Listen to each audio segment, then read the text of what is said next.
리스크 관리 업무부터 최근까지 펀드 매니저를 역임하셨던 준법 감시인으로 구독, 좋아요, 알림 설정. 자산운용 보고서 편이라고 했죠. 운용 비용, 그리고 각종 지표, 그리고 펀드의 운용 경과나 그 운용 계획 등을 담고 있다고 설명할 수 있어야 되고, 그리고 관리 가능해야 된다. 투자자와 운용사 간에 서로 소통하는 수단이기 때문에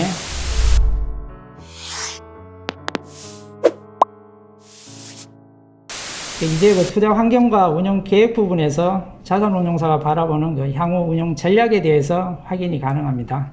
그 운용에 대한 핵심 메시지가 뭔지, 그리고 그 메시지가 일관되게 유지되고 있는지를 판단해 볼 수 있고, 포트폴리오 구성 전략을 이해할 수 있습니다. 다음엔 손익 현황이 나오는데 이것은 수익과 연관된 숫자일까요?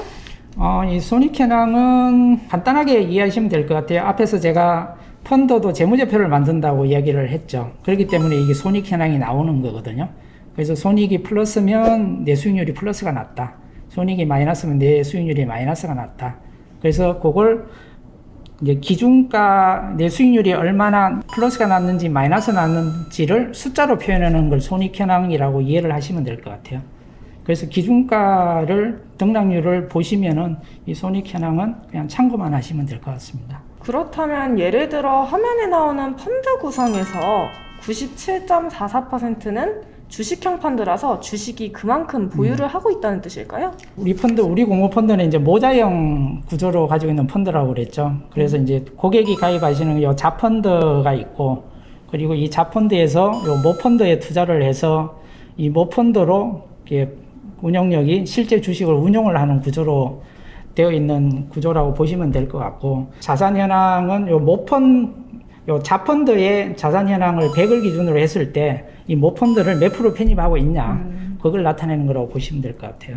드디어 아까 펀드 개요에서 말씀하셨던 자산 현황 항목으로 넘어왔어요. 여기서 표현하는 항목들이 굉장히 많은 것 같은데 가장 핵심적인 내용들이 들어있는 것 같아요. 재간접 펀드인지도 확인 가능할 것 같고, 또 펀드에서 투자하고 있는 주식도 볼 수 있을 것 같네요. 네, 맞아요, 바이올렛. 우리 자산 현황은 펀드에서 보유한 그 자산 내역으로 어떤 주요 기업의 보유 비중이라든지 업종 비중이라든지 또는 이제 각 자산별 비중이라든지 이제 펀드의 그 정보들을 구체적으로 보여주고 있다고 보시면 될 것 같고요. 우리 공모펀드인 그 모자형 구조 같은 경우는 그 모펀드에서 가지고 있는 그 주식에 대한 비중을 또는 보유하고 있는 종목에 대한 탑10 종목에 대한 구성 비중을 쭉 나열해 놓고 있고요. 그렇게 이해를 하시면 될 것 같고, 참고로 이제 우리 재간접 펀드 같은 경우는 펀드에서 또 다른 펀드를 편입을 하기 때문에 이 자산 현황에 그 편입한 펀드 내역이 나온다고 보시면 될 것 같아요. 그 해외 펀드가 편입되어 있으면 해외 펀드 또는 환율별로 또 그 펀드 자산 구성을 따로 구분해서 표시한다고 보면 될 것 같아요. 다음 항목을 보면 단기 대출도 있는데 펀드에서 대출을 받은 게 맞나요? 단기 대출은 펀드가 보유하고 있는 이제 현금이 있는데 그 현금을 운용을 해야 돼요. 그 운용을 하는데 그 운용을 그 펀드 재산을 보유하고 있는 그 은행에게 단기적으로 대출해 주는 건데, 펀드가 은행에게 대출해 주는 거로 보면 될 것 같아요. 이제 거의 마무리에 오는 것 같아요. 투자 운용 전문 인력 현황인데 누가 언제부터 얼마를 운용하는지 나와 있는데, 기사를 보면 펀드 매니저의 유출입을 크게 다루는 경우가 많더라고요. 회사마다 차이가 좀 많이 있을 것 같아요. 이럴 때 이제 우리가 항상 강조하는 이야기가 있죠. 주방장 출신의 요리사가 있는 식당의 요리 맛은 변하지 않는다. 바이올렛이 이전에 푸날못 시편에서도 이야기했죠. 운용사의 펀드 운용은 운용력이 포트폴리오 구성에 참여해서 의사결정을 하는 구조인데 약간씩의 차이는 있다고 보시면 될 것 같고요. 펀드 운용에서 책임 운용력의 역할이라는 것은 투자 전략에 수립하고 그리고 의사결정을 최종적으로 주도하는 핵심적인 역할이라고 보시면 될 것 같습니다. 그래서 펀드 운용을 할 때 책임 운용력과 부책임 운용력이 함께 포트폴리오 구성에 참여해서 의사결정을 하는 팀제 운용을 많이 하고 있어요. 우리 회사도 팀제 운용을 하고 있습니다.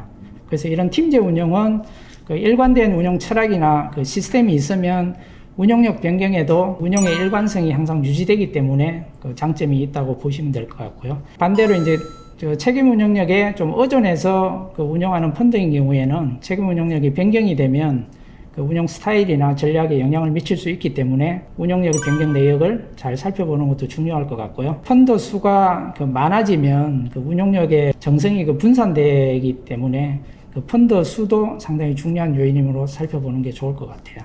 아무래도 한 사람에 의존하는 펀드의 경우에는 운용력이 바뀌면 이제 케네스께서 말씀해 주신 것처럼 펀드 운용 스타일이나 전략 등에 큰 영향을 미칠 수가 있겠네요.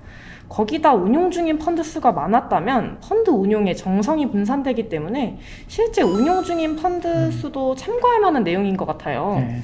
우리 회사는 팀제 운용을 하고 펀드 매니저 출신의 오너가 있어서 좀 안심이 되는데요. 다음으로 비용 현황 부문을 보면 표가 너무 복잡해서 보기 어려운데 여기에서의 핵심은 무엇일까요? 비용 현황은 뭐 최대한 간단하게 보시는 게 좋을 것 같고요. 참고로 이제 그 표현된 그 비용에는 보수나 그 주식 매매, 중개 수수료 등 운용기관의 투자자가 부담한 전체 보수와 비용을 볼 수 있습니다. 그리고 보수는 매일매일 계산을 해서 차감해뒀다가 3개월 단위로 지급한다고 보시면 될 것 같고요. 실제 그 투자자가 확인하는 펀드의 기준 가격이나 평가 금액에는 펀드 비용이 제외된 값이라고 이해를 하시면 될 것 같습니다. 수수료는 지난번 푸날못에서 이야기했듯이 어떤 상황 발생 시에 일회성으로 지급하는 것이라고 보면 될 것 같고요. 여기서 이제 중요한 거는 이제 총 보수 비용 비율이라고 하는 TER이라고 하는 걸 보시면 되는데, 여기는 보수와 수수료 전체 합이 실제 투자자가 부담하는 비용이라고 보시면 됩니다. 자세한 내용은 그 클래스별 보수에 대해서는 지난 푸날못 9편을 참고해 주시면 될 것 같아요. 그래서 내가 가입한 펀드에 대해서 해당하는 총 그 보수 비용 비율을 구체적으로 딱 확인하시면 될 것 같습니다. 기사에서 많이 봤던 회전율도 있네요. 그렇게 자산운용 보고서를 유심히 봤어도 내용이 너무 많아서 구석구석 보지 못했는데 회전율에 대해서도 조금 쉽게 설명 가능하실까요? 그 회전율은 그 펀드의 기간 중에 투자자산 매매 내역의 어떤 성격을 알 수 있는 지표인데, 매매 회전율에 대해서 한번 설명을 드리면, 우리 운용보고서에서 매매 회전율이 표시되어 있는데 지난 3분기 동안 매매 회전율이 같이 표시되어 있어서 그 추이를 쭉 보시면 좋을 것 같아요. 그리고 이 매매 회전율은 펀드가 주식을 얼마나 자주 사고 팔았는지를 보여주는데, 그러니까 이거는 이제 운용 스타일에 따라서 그 정도가 달라질 수 있다고 보시면 될 것 같고요.